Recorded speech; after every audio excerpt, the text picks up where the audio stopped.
Vote দিতে এসেছে সকাল থেকেই, আপনারা দেখেন সকাল থেকে লাইন, সকাল 7টা থেকেই মানুষ লাইনে দাঁড়িয়েছে, ভোট দিচ্ছে এবং দীর্ঘদিন 1.5 দশকেরও বেশি সময় ধরে মানুষ ভোটাধিকার প্রয়োগ করতে পারেনি। একটা আগ্রহ ছিল এবং বিশেষ করে জেনারেশন জেড তারা কখনোই ভোট দিতে পারেনি এবং 2000 এবং এটা প্রায় আমাদের মানে আমার আসনের অন্তত হচ্ছে 1 লক্ষ ভোটারের নতুন ভোট, 1,30,000 ভোটারের প্রথম ভোট হচ্ছে আপনার এই ভোটটা। তো সেই জায়গায় একটা আগ্রহ রয়েছে, উৎসাহ রয়েছে।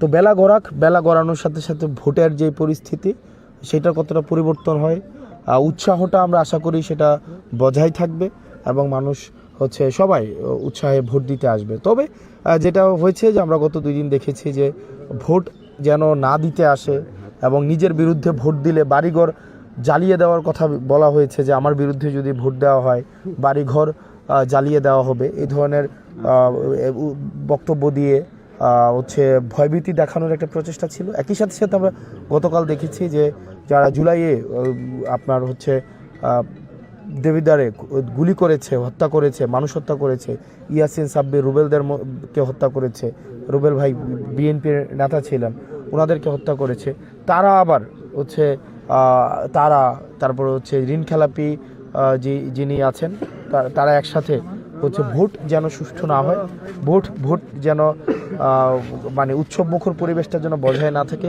সেটার তারা চেষ্টা করছে। গতকাল সেটা আমরা বলেছি। এই তো আশা করি বেলা গড়ানোর সাথে সাথে যত বেলা গড়াবে আমরা ততই বিজয়ের দ্বার প্রান্তের দিকে আমরা যেতে থাকবো ইনশাআল্লাহ। সব জায়গায় এজেন্ট আছে কিনা? জি, এজেন্ট ঢুকাইতে কোনো সমস্যা হচ্ছে কিনা আপনাদের? না, আমি এখনো পর্যন্ত কোনো সমস্যা হয় নাই। মানে এখনো পর্যন্ত আমরা হচ্ছে কোনো ভোট কেন্দ্রে মানে এই যেই টেকনিক্যাল এবং প্রক্রিয়াগত কোনো জটিলতা আর বিষয় আমার কাছে এখনো খবর আসেনি। যদি কোনো প্রক্রিয়াগত কোনো জটিলতার বিষয় আসে সেক্ষেত্রে অবশ্যই আমি জানাবো। কোনো শঙ্কা আছে কি না সেটা দেখেন, আমরা কোনো সহিংসতা শঙ্কা এগুলা মুক্ত থাকতেই চাই। ভোট একটা উৎসবের হবে, ভোট তো ভয়ের না। মানুষ তার ভোটাধিকার প্রয়োগ করবে, যাকে ইচ্ছা থাকে, যাকে পছন্দ তাকেই ভোট দিবে। তো এটা আমি মনে করি না দেবিদ্বারের মানুষের কাছে আহ্বান থাকবে আপনি যাকে ইচ্ছা ভোট দেন। শুধু ভোটের জন্য আপনার ব্যক্তিগত সম্পর্ক অবনতি ঘটুক আমরা সেটা চাই না, তবে ভোট দেন যাকে ইচ্ছা দেন। এবং আমরা প্রত্যাশা করি যে সামাজিক যে সৌহার্দ্য সম্পর্ক সেটা আপনারা বজায় রাখবেন। শুধু ভোটাধিকার প্রয়োগের জন্য নিজেদের মধ্যে কোনো ধরনের নেতিবাচক সম্পর্ক আমরা প্রত্যাশা করি না এবং এখনও পর্যন্ত বেলা গড়ানোর সাথে সাথে এই বিষয়গুলো নিয়ে আসলে মন্তব্য করা যাবে। ধন্যবাদ। আপনাদের সাথে অনেকদিন পরে দেখা, কারণ ঢাকায় দেখা হয় আপনাদের সাথে, আমি গ্রামে আছি এই কারণে আপনাদের সাথে দেখা হয় নাই। Thank you. আপনার গ্রামে আসছেন।